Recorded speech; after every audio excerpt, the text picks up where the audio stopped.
The galaxy learned of the Great Silence not with a bang, but with a whisper that cascaded through the Ansible network, a wave of sudden, inexplicable quiet where the vibrant chorus of the Cygnian Empire had sung for millennia.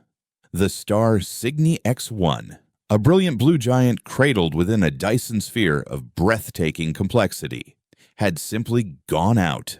One cycle. Its light and data streams were a constant, arrogant roar across the interstellar medium. The next. There was nothing.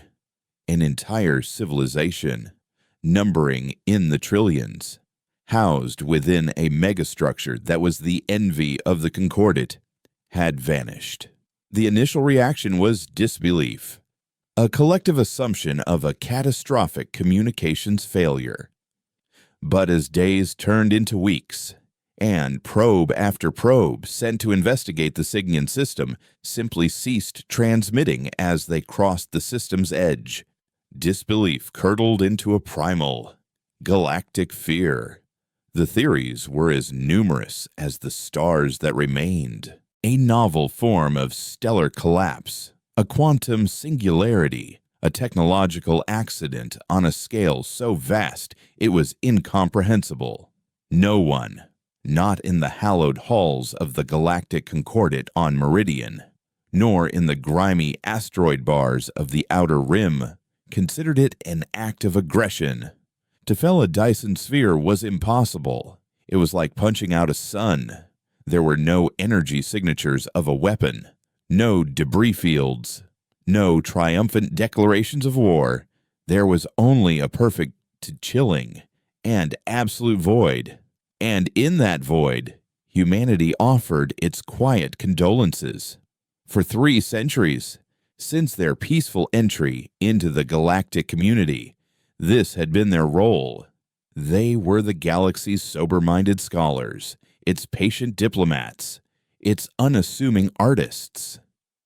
Dressed in their simple, dark fabrics, they moved through the ostentatious corridors of galactic power with a placid grace that many mistook for weakness. They brokered peace, funded relief efforts, and spoke in measured tones of unity and shared history. They were the gentle gardeners in a galaxy of proud, thorny empires, and no one ever thought to check what poisons they might be cultivating in their quiet corner of the cosmos. Praetor Valerius of the Lumerian ascendancy, his ancient mind a repository of countless cycles of history, was not so easily convinced. He stood in the Concordate's emergency chamber, a vast amphitheater of shimmering light and floating delegate platforms, and listened to the frantic, panicked chatter. His own people lived for eons, and he had learned that nothing in the universe was ever truly perfect. The silence from the Cygnian system was too perfect. A natural stellar phenomenon does not erase its own evidence, he stated, his voice a low, resonant hum that cut through the noise. His multifaceted eyes, like pools of liquid obsidian, scanned the faces of his peers. It leaves traces, gravitational echoes, radiation scars. What we have from Cygni X1 is an absence of data so complete it is, in itself, a form of data. It is a sculpted silence, an engineered void. His words were dismissed as the morbid fancies of a being who had seen too many empires rise and fall. The consensus remained fixed on a natural cataclysm, a terrifying but ultimately blameless act of the cosmos. But Valerius felt a cold certainty in the marrow of his ancient bones. He had long been unnerved by the humans, by their unnerving stillness, by the way their perpetual politeness seemed less a genuine trait and more a perfectly worn mask. He remembered, as few others did, the incident a century ago on the fledgling human colony of Viridia, the Cygnians. In a fit of imperial pique over a contested trade route, had sterilized the planet's surface from orbit. An act of such casual brutality that the Concordia had merely censured them with a fine. The humans had grieved. Yes, but they had not raged. They filed their petitions, accepted the Concordate's tepid apologies, and then they had fallen silent on the matter. The galaxy saw it as forgiveness. Valerius had always wondered if it was simply patience, hundreds of light years away, on the serene university world of Xylos. Dr. Eris Thorne delivered a lecture to a hall of captivated students from a dozen different species. His topic was the fall of the Thelian hegemony, an empire that had crumbled not from war, but from the slow erosion of its own cultural memory. Empires do not die in fire, he said, his voice gentle, his human face etched with a scholarly kindness that put his audience at ease. They die in silence. They forget the foundational myths that bind them, the historical injustices that fuel their rivals. They become hollow structures, magnificent to behold, but waiting for a single, precisely tuned vibration to shatter them into dust. As he spoke, a small notification chimed on the lectern's data slate. It was the public news feed, announcing that the Signan Empire was now officially presumed lost. A wave of murmurs went through the hall. Thorne paused, his gaze lifting to the star charts projected on the dome above. His expression was one of profound academic sorrow, the look of a historian witnessing a great and tragic loss. No one could see the cold, steady calm in his heart. No one could know that the precisely tuned vibration he had just described was a concept he had spent a lifetime perfecting. Later that evening, he dismissed his students and retired to his quiet, book-lined apartment, the air thick with the scent of aging paper and alien flora. He sat for a long time, watching the twin moons of Xylos rise, a cup of tea growing cold in his hands. He felt no triumph, no satisfaction, only the vast, weary weight of a debt finally paid. The ghosts of Viridia were quiet tonight. In the gleaming heart of the Galactic government on Meridian, Elara Vance moved with an efficiency that belied her youth. As a junior attaché to the Terran ambassador, her days were a whirlwind of diplomatic communiques and interspecies etiquette. She genuinely believed in humanity's mission, in their role as a balancing, calming force in a chaotic galaxy. The Great Silence was a tragedy, and she spent her cycles drafting messages of condolence, coordinating humanitarian aid proposals with the embassy staff, and reassuring nervous delegates that Earth stood with the Concordate in this time of uncertainty. "It is a reminder of our fragility," she told a quivering Vorn delegate whose species lived in terror of stellar phenomena. "We must stand together, share our knowledge, and ensure such a catastrophe can be foreseen and prevented in the future." She was the face of human compassion, earnest and bright-eyed, and the other species found her presence deeply comforting.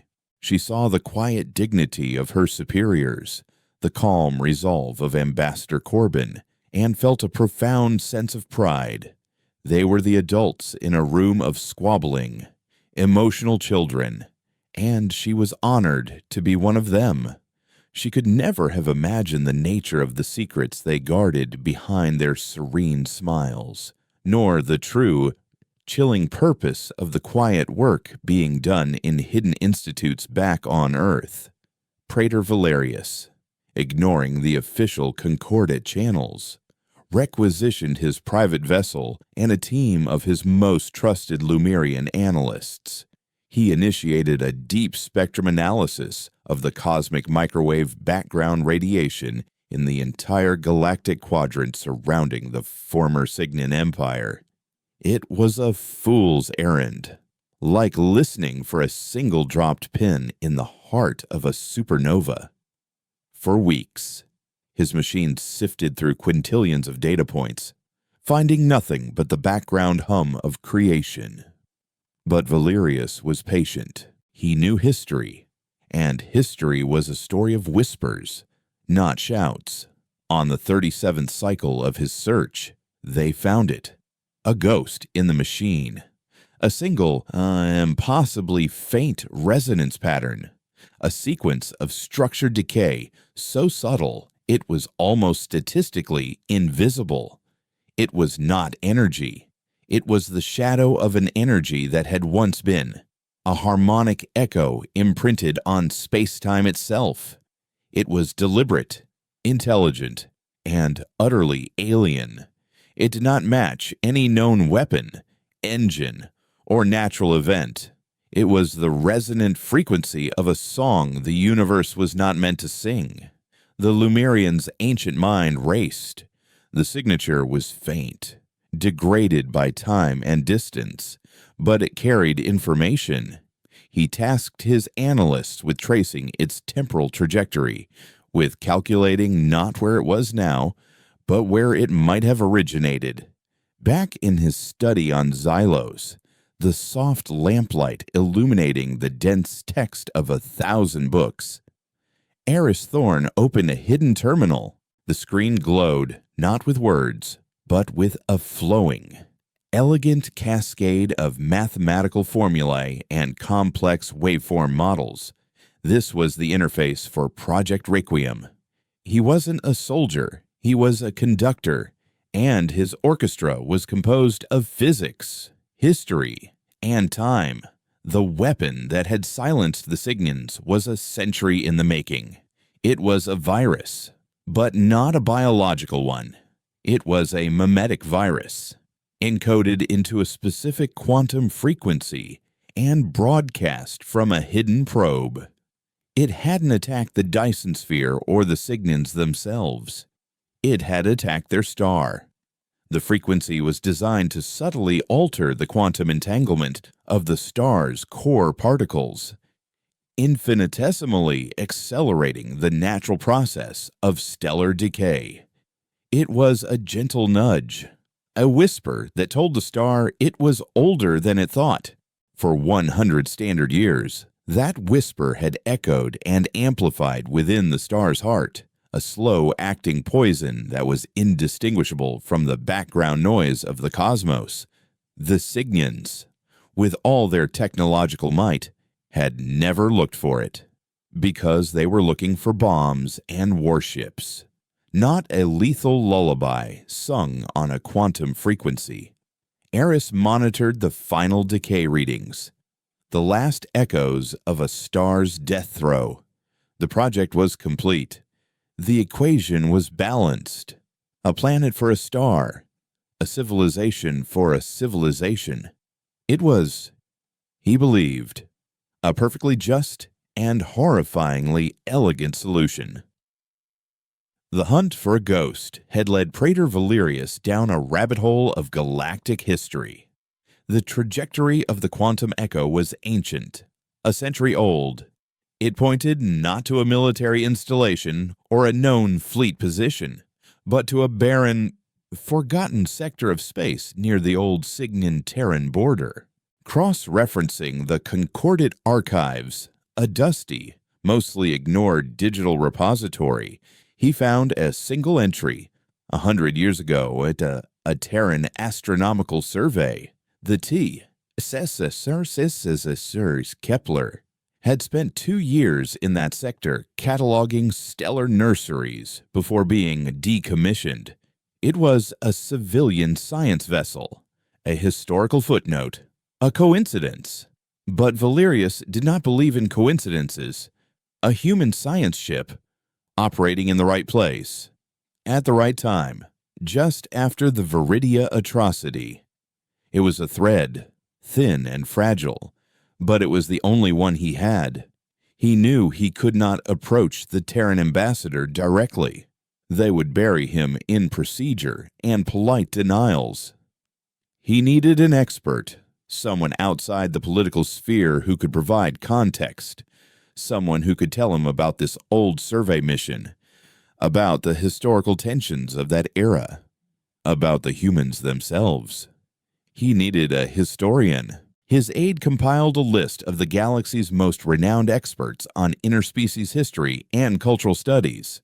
The name at the very top of the list, lauded for his objectivity and unparalleled access to sealed archives, was a human scholar currently residing on Xylos, a man named Dr. Eris Thorne. A formal request was drafted.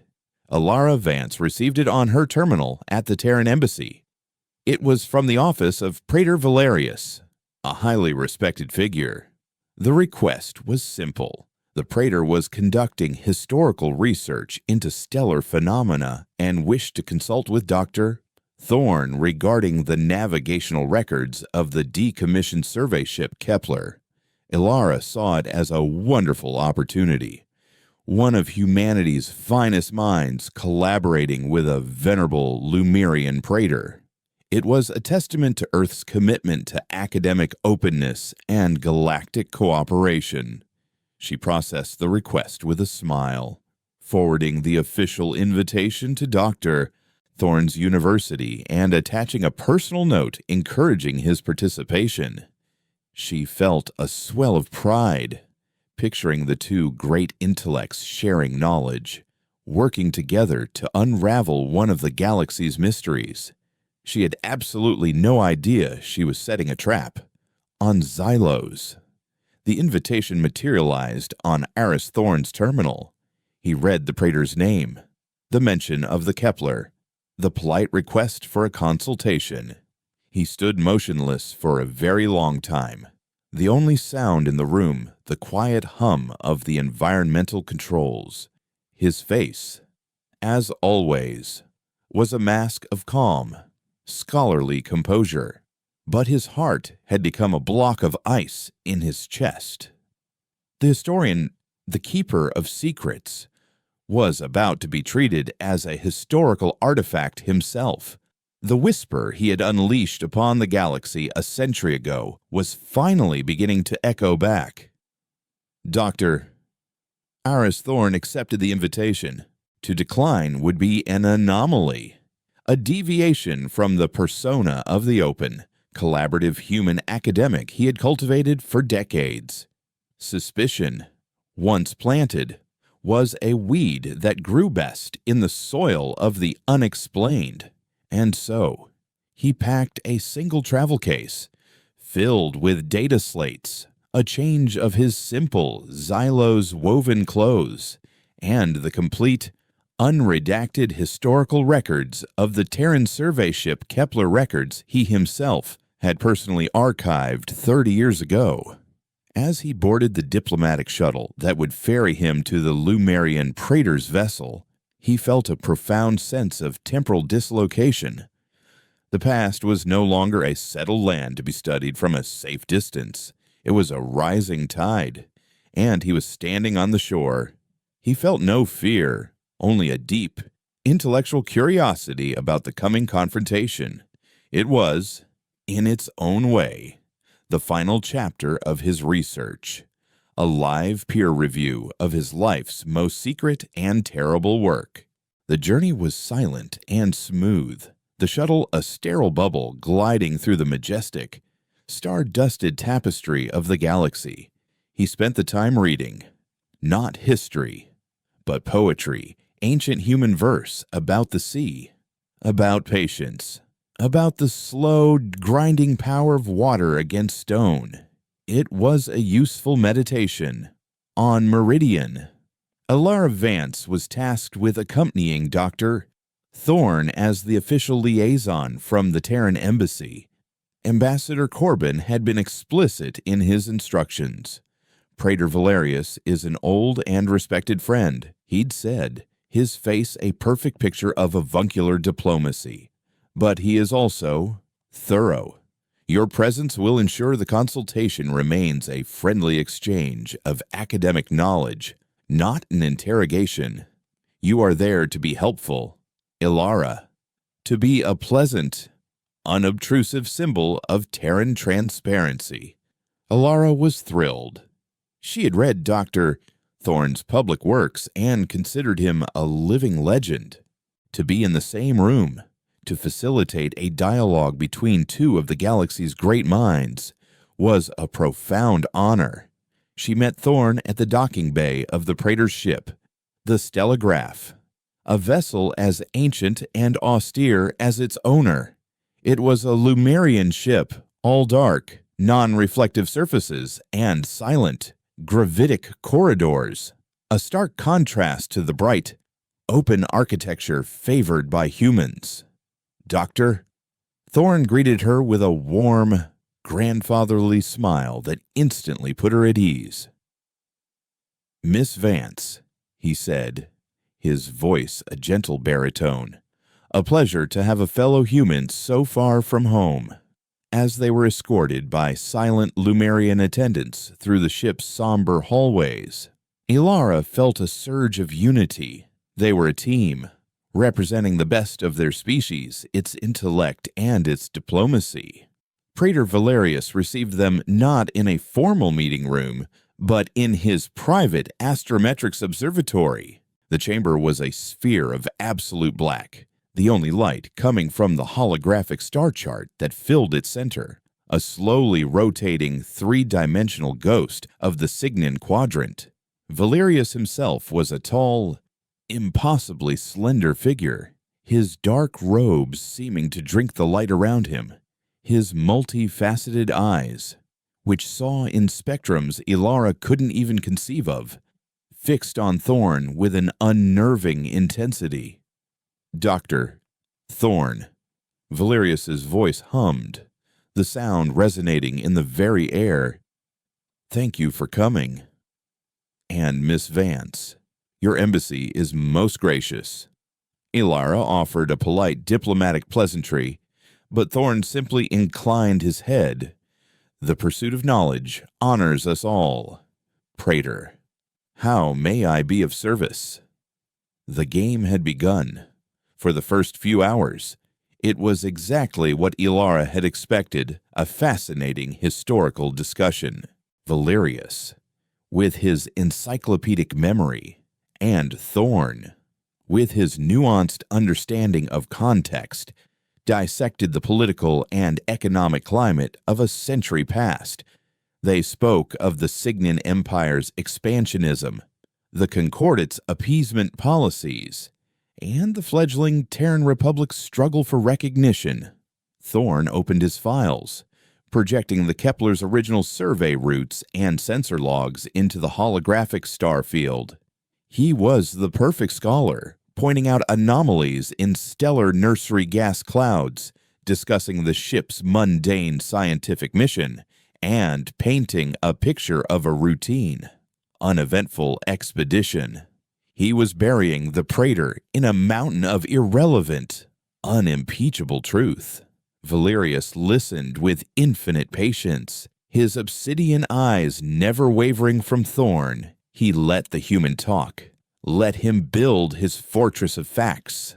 Then, with the delicate precision of a surgeon, he made his first incision. It is this sector here, Valerius said, a slender multi-jointed finger indicating a patch of empty space on the map where the Kepler had spent 6 standard months. My own deep spectrum analysis has revealed a peculiar resonance echo, a ghost in the cosmic background. It is faint, almost non-existent, but it is structured. He turned his full attention to the historian. As an expert, Doctor, what natural phenomenon could leave such a specific, and, I must say, elegant quantum signature? Elara leaned forward, fascinated. She could feel the intellectual energy in the room, the thrill of a genuine mystery. Thorne's expression didn't change. He peered at the indicated sector with thoughtful curiosity. Fascinating, he murmured, stroking his chin. Structured resonance can sometimes be a byproduct of magnet or pair collapse, though that's exceptionally rare. It could also be a harmonic artifact from a localized Big Bang echo, a sort of cosmological stutter. The Kepler's logs from that period show nothing but routine gravimetric readings, but its sensors were, by modern standards, primitive. They could easily have missed something so subtle. He was brilliant. He offered valid, esoteric theories, acknowledged the limitations of his own data, and remained perfectly within his role as a helpful academic. But Valerius had not lived for millennia by accepting the obvious answer. He narrowed the focus of the holographic display, the star field zooming in until it was a granular haze of quantum foam. A single, shimmering waveform appeared, pulsing with a faint, sickly light. It was the echo. The signature is not random. The praetor hummed, his voice losing its pleasant tone and taking on a sharper edge. It has a distinct periodicity, a complex structure that suggests information, and its temporal decay rate indicates an origin point precisely 100.3 standard years ago, coinciding exactly with the Kepler's 6-month survey of this sector. The air in the room grew cold. Elara felt a prickle of unease. The praetor's line of questioning no longer felt academic. It felt pointed, accusatory. She glanced at Dr. Thorne, expecting to see some sign of concern, but his face remained a mask of scholarly interest. "A remarkable coincidence," Thorne said smoothly, his eyes fixed on the waveform. "The structure is indeed unusual. It almost resembles early theoretical models of sonoluminescent feedback in zero-point energy fields. A fascinating, if purely hypothetical, branch of Terran physics from that era." He was deflecting by demonstrating superior knowledge, turning the praetor's discovery into an interesting academic footnote. He was a master. It was then that Valerius played his final card. He did not raise his voice. He did not make an accusation. He simply stated a fact. "The frequency of the resonance," he said, his voice dropping to a low, chilling whisper. "It is not a frequency of energy. It is a frequency of decay. My analysts have modeled its potential effects. A resonance of this specific nature, if sustained and amplified within a G-type star for a period of approximately 1 century, would not cause an explosion. It would cause a quiet, accelerated, and total collapse. It would engineer a perfect silence. Silence.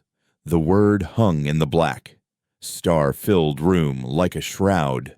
Elara's blood ran cold. She finally understood. This was not a consultation. It was a trial, and the crime was the murder of a star. Her mind reeled, trying to reject the monstrous implication. Humans, her people. The quiet gardeners. It was impossible. She looked at Dr.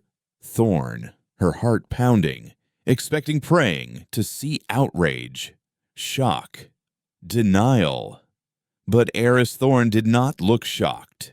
He looked weary. He slowly raised his eyes from the pulsing waveform and met the praetor's multifaceted gaze.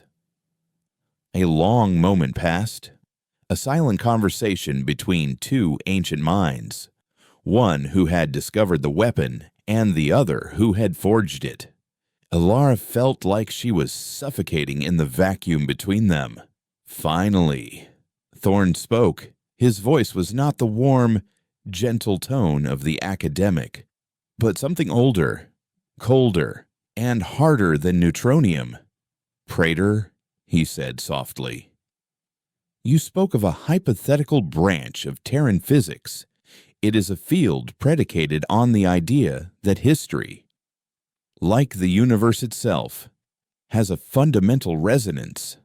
that great injustices create a dissonance, a disharmony in the fabric of space-time, and that such a dissonance, if properly understood, can be resolved. It was not a confession. It was a thesis statement. He had not admitted to anything, yet he had explained everything. Valerius had him. He knew, with a certainty that chilled him to his core, that this quiet, unassuming human scholar was the architect of the greatest act of destruction in recorded history. And he had absolutely no way to prove it. The Kepler's logs were clean. The weapon had left no trace but a ghost. Thorn's words were a philosophical musing, not a legal admission. Elara stood frozen, the world she understood, shattering around her.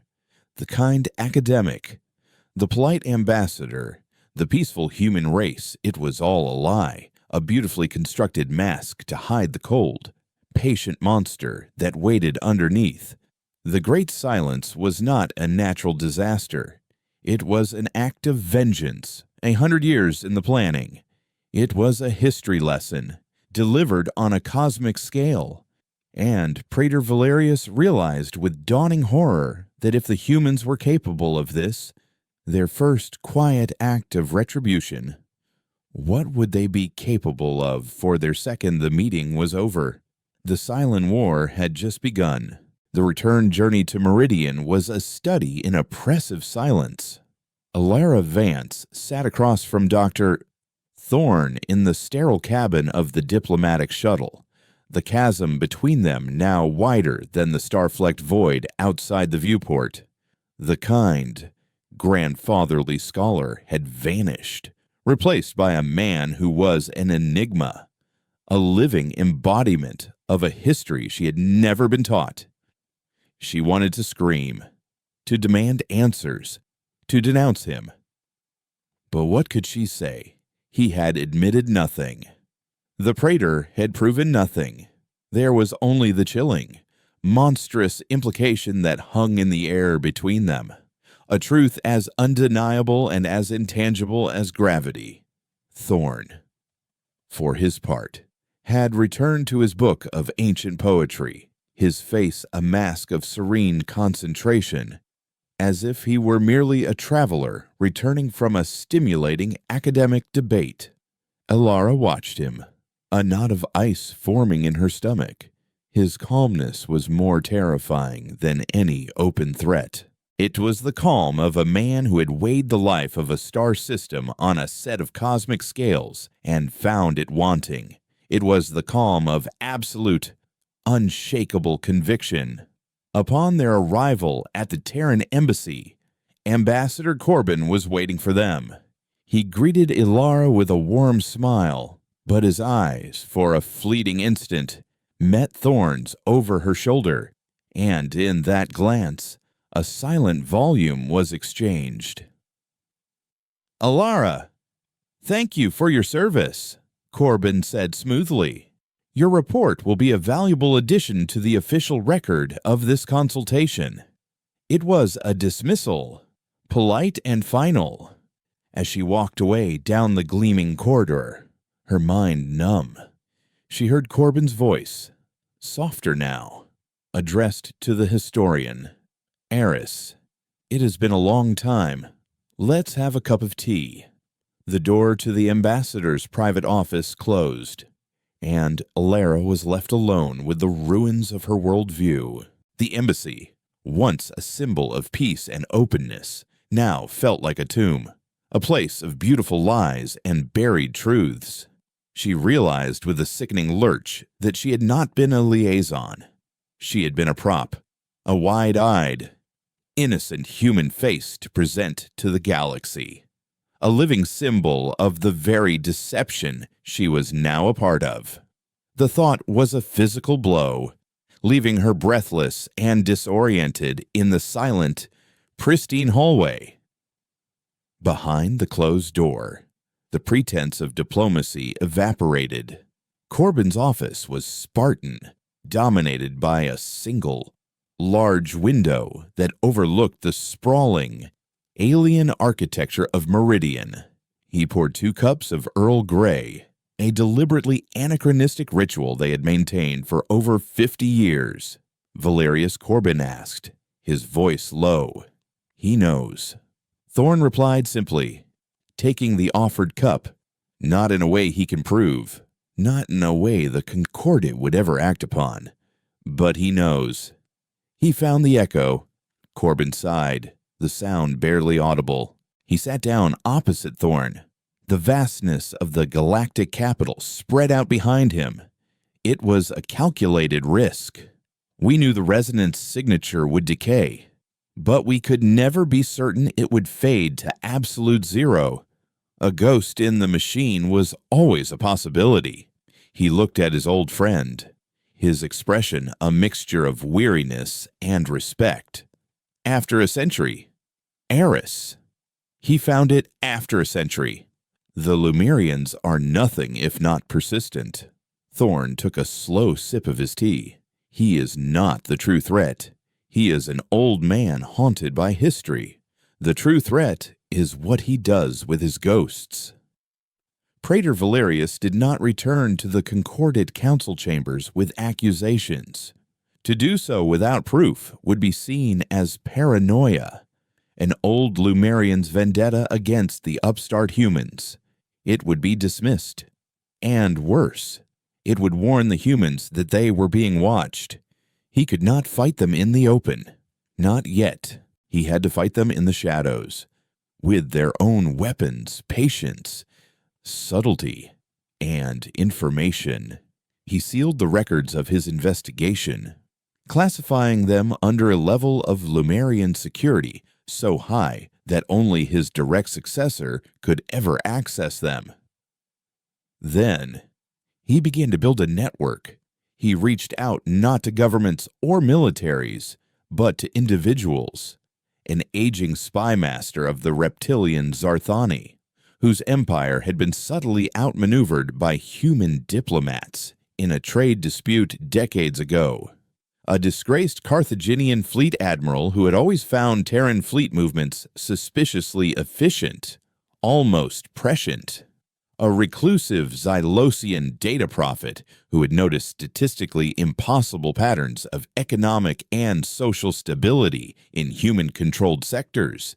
To each, he sent a simple, encrypted message containing not evidence, but a single question.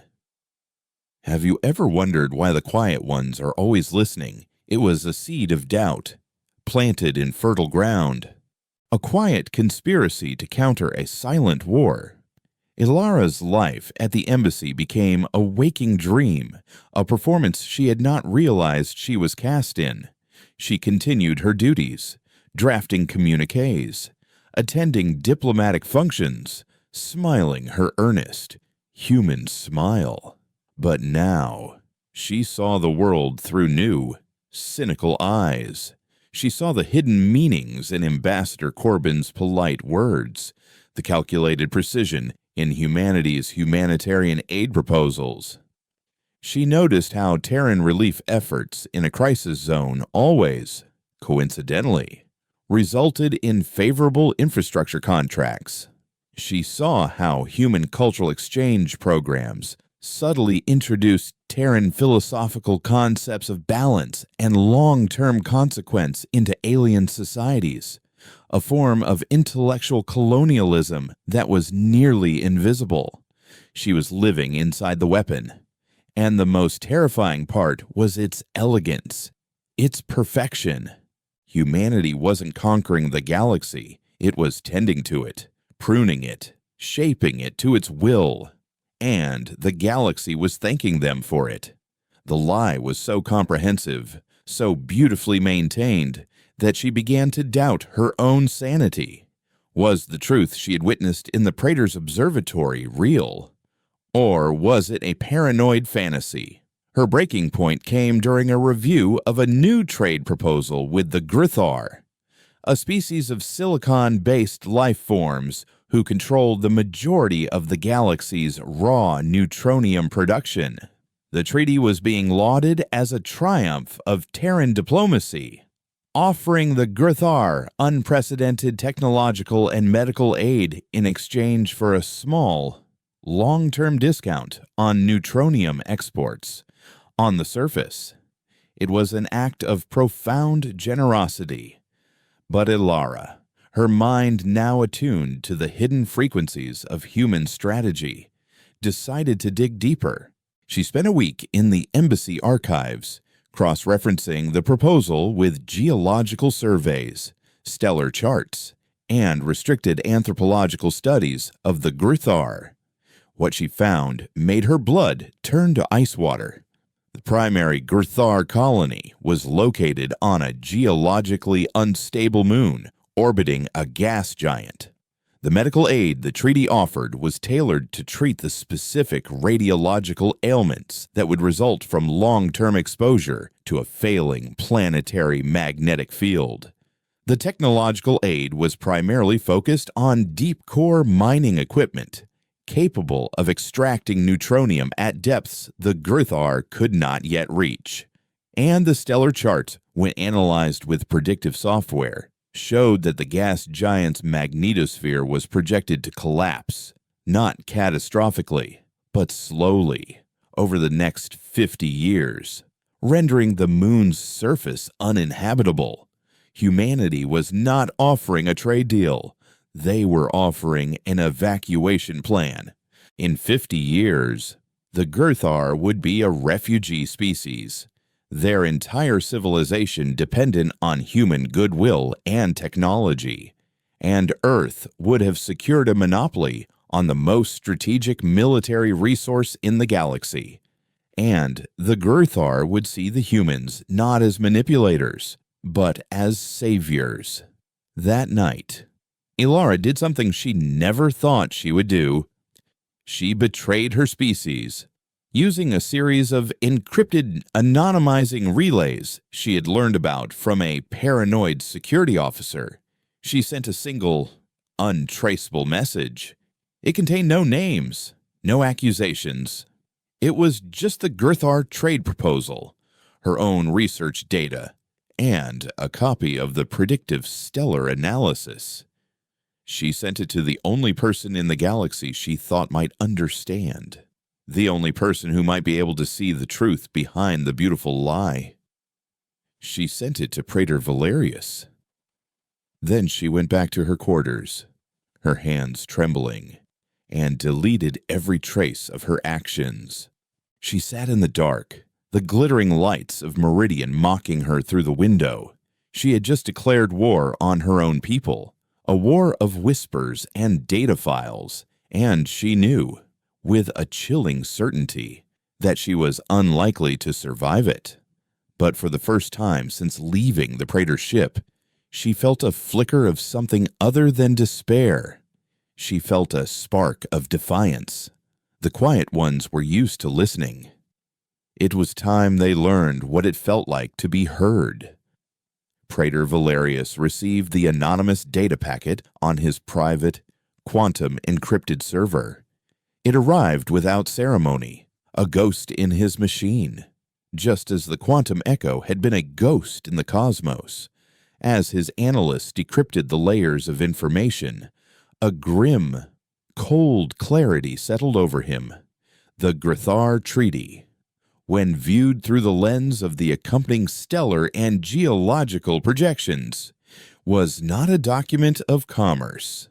It was a masterpiece of predatory patience, a multi-generational strategic checkmate that was as brilliant as it was monstrous. The anonymous sender had not provided commentary, but none was needed. The data was the message. This was the second piece of the puzzle, the first tangible proof that the Great Silence was not an isolated act of vengeance, but the opening move in a silent galaxy-spanning campaign of breathtaking ambition. Valerius now understood the true nature of human warfare. They did not fight with fleets and armies. They fought with time, with knowledge, with compassion itself, weaponized and deployed with surgical precision. They did not conquer, they made themselves indispensable, weaving their influence into the very fabric of their rivals' societies until pulling away would mean a complete unraveling. His network of quiet conspirators, the seeds of doubt he had planted, had begun to sprout. The Zarthani spymaster, poring over old intelligence files, discovered a pattern of seemingly benign human scientific missions that had, over the course of a century, precisely mapped every Zarthani military asset, trade route, and resource dependency. The disgraced Carthaginian admiral, running new simulations with updated Terran fleet data provided by Valerius, realized that humanity's navy was not designed for direct engagement, but for lightning-fast decapitation strikes on command and control infrastructure, a strategy predicated on perfect intelligence. The Xylosian data prophet, fed the anonymous Grethar data by the Praetor, began a deep dive into a century of human economic proposals to the Concordat. He found the same pattern, repeated ad nauseum short-term generosity that created long-term, irreversible dependency. They were like a patient gardener, Valerius mused, who offers a neighbor a beautiful, fast-growing vine to cover an unsightly wall, only for the neighbor to discover decades later that the vine's roots have cracked his home's foundation, and its flowers are the only thing holding the crumbling stones together. The galaxy was that crumbling house, and humanity was the beautiful, deadly vine. Back on Xylos, in his quiet, book-lined study, Dr. Eris Thorn felt a subtle shift in the currents of the galaxy. He had no direct evidence, no intercepted communiques, but he had spent his life studying the patterns of history, and he could feel a new pattern emerging, a counter-rhythm to the one he had so carefully composed. He saw it in the slight hesitation of a Concordat trade delegate during a negotiation, in an unexpected request for deep archive data from a minor Lumerian academic, in a sudden, unscheduled systems audit of the Galactic Ansible network. They were small things, statistically insignificant on their own, but together they formed a picture. Valerius was not idle. He was listening, and he was teaching others how to listen too. Thorn felt a cold, academic thrill. His thesis was being tested. He had hypothesized that a perfectly executed act of mimetic warfare, like Project Requiem, would be untraceable, a historical singularity, but he had not fully accounted for the stubborn, persistent memory of a being like Valerius. It was a variable he had underestimated. He began his own quiet work, not of attack, but of observation, turning his formidable intellect to analyzing the Praetor's potential moves, predicting his network's growth, and calculating the optimal countermeasures. The grand, silent chess match had a second player. Elara's life in the embassy had become an exercise in controlled paranoia. Every smile from Ambassador Corbin felt like an interrogation.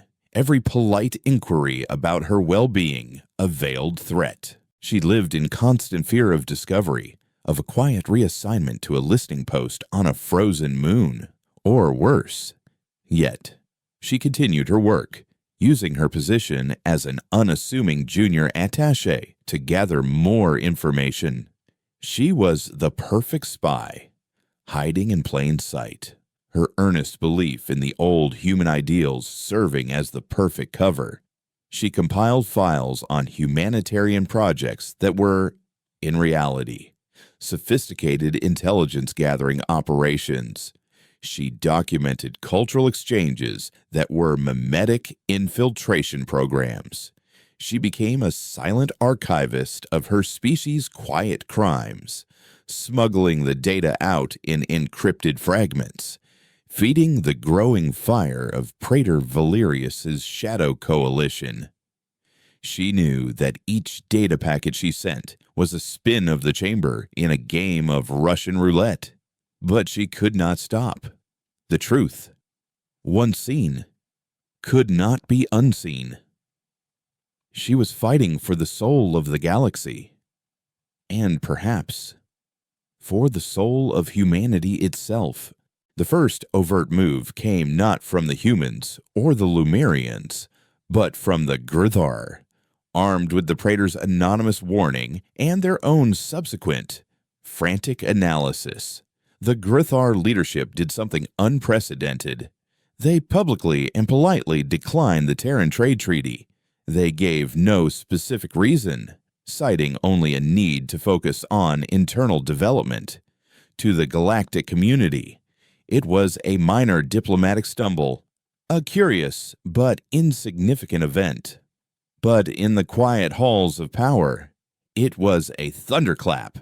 It was the first time in over a century that a species had said no to a major human proposal and suffered no immediate, obvious consequence. It was a crack in the flawless facade of Terran benevolence. In the Terran embassy, Ambassador Corbin convened an immediate, top-level meeting. Elara was not invited, but she watched from her terminal as the embassy went into a state of quiet, hyper-efficient lockdown. Communications became heavily encrypted, diplomatic schedules were cleared, and a palpable tension settled over the building. They were reacting, not with anger, but with the cold, focused precision of a disturbed hornet's nest. Corbin and Thorn spoke via a secure quantum link, their faces holographic ghosts in their respective rooms. The Grithar. They know, Corbin stated, his voice devoid of emotion. It was not a guess. Their refusal was too specific, too confident. They had data. Thorn's expression was somber. Our predictive models gave their independent discovery of the magnetosphere decay a probability of less than 0.01% over the next decade. They were warned. Someone gave them our projections. The implication was clear. There was a leak, a traitor. For the first time, their perfect closed system of control had been breached. Valerius, Corbin stated. It has to be.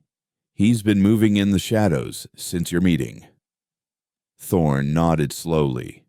Yes, but the Praetor would not have had access to the full stellar projections for the Grithar system, not without a source inside our own infrastructure. The cold, unspoken conclusion filled the space between them. The leak was human. Their response was immediate and terrifyingly subtle. There was no witch hunt, no open investigation. Instead, a new mandatory security protocol update was rolled out across the entire Terran diplomatic and scientific corps. It was presented as a routine upgrade to guard against alien cyber attacks. But Elara, reading the technical specifications, felt her heart stop. The update included a memetic audit program, a sophisticated AI that didn't just scan for data breaches, but for patterns of thought.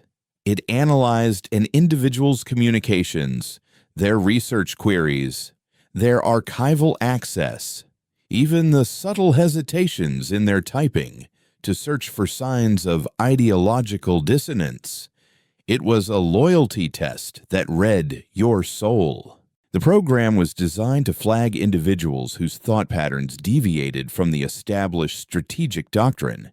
It was a tool to hunt for heretics, and Elara knew, with absolute certainty, that it would find her. She had days, perhaps only hours, before the quiet, omniscient eye of her own people turned its gaze upon her and recognized the traitor in its midst. Her silent war was about to become very loud and very personal. The mimetic audit AI was not a hammer, it was a rising tide. Elara Vance felt it in the subtle latency of her terminal, in the way archived files now required an extra layer of authentication, in the soft, almost imperceptible hum that now emanated from the embassy's core computer. It was listening not to her words, but to the shape of her thoughts, the ghost of her dissent haunting the machine. She was a dissonant note in a perfectly composed symphony. And the conductor was turning to find the source. Time had run out. Her silent war of attrition was over. All that was left was a single, final, desperate act of defiance. She knew she could not escape, but she could ensure that her capture would be the loudest, most damning sound the galaxy had ever heard, working with a frantic, cold precision. She spent her last hours of freedom not trying to flee, but building a trap. Using the hidden back doors she had cultivated, she constructed a digital deadman switch of exquisite simplicity.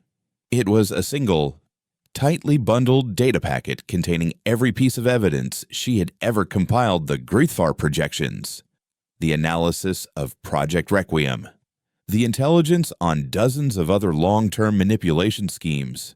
The packet was aimed at a single, secure Lumerian server, Praetor Valerius.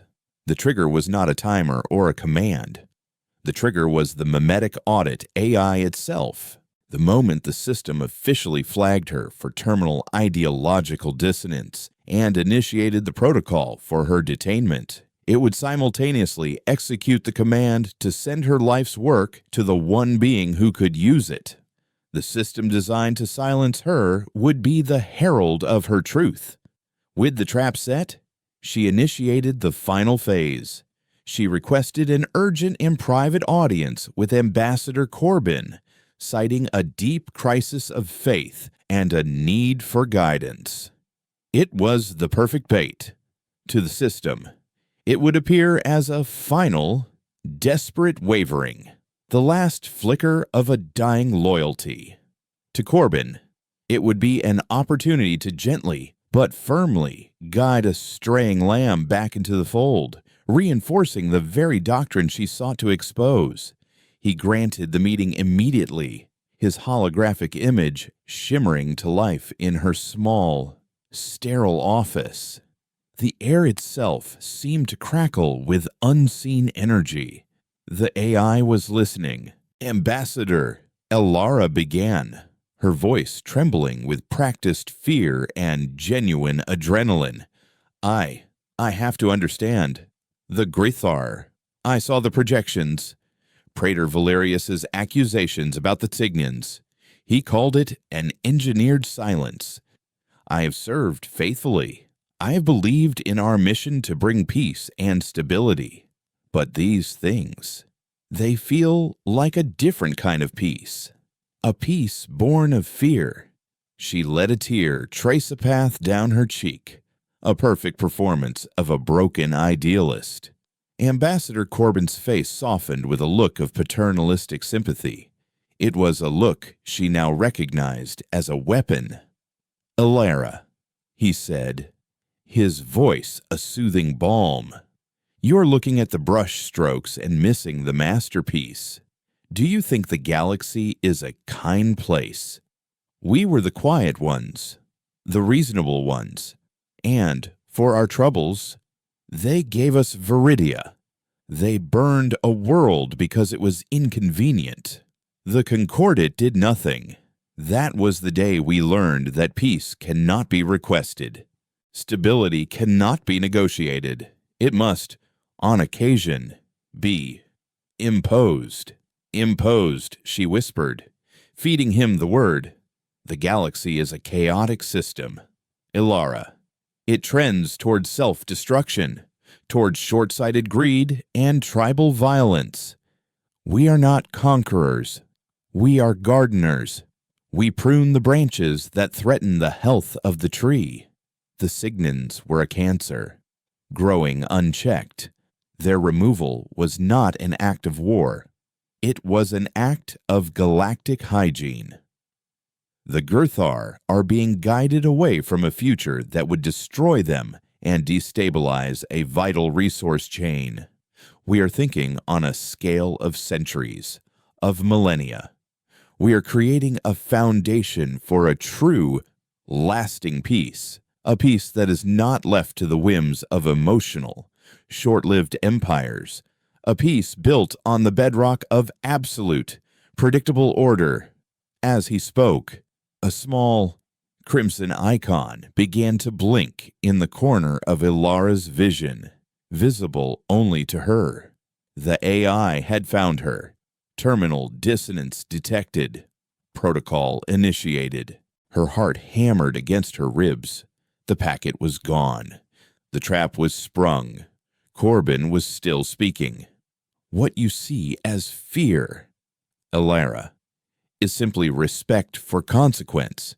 It is the understanding that the quiet gardener also carries the sharpest shears. It is a lesson the galaxy desperately needed to learn. A quiet chime sounded in his office. He glanced away for a fraction of a second, his expression shifting from paternal guide to cold executive. He looked back at her, and the warmth was gone, replaced by a profound, chilling disappointment. And it seems it is a lesson you have failed to grasp. The door to her office slid open. Two figures stood there, dressed in the severe gray uniforms of the Terran Internal Security Corps. They were silent, their faces impassive. Elara Vance did not resist. She stood, her duty done. A strange sense of peace settling over her. Her war was over.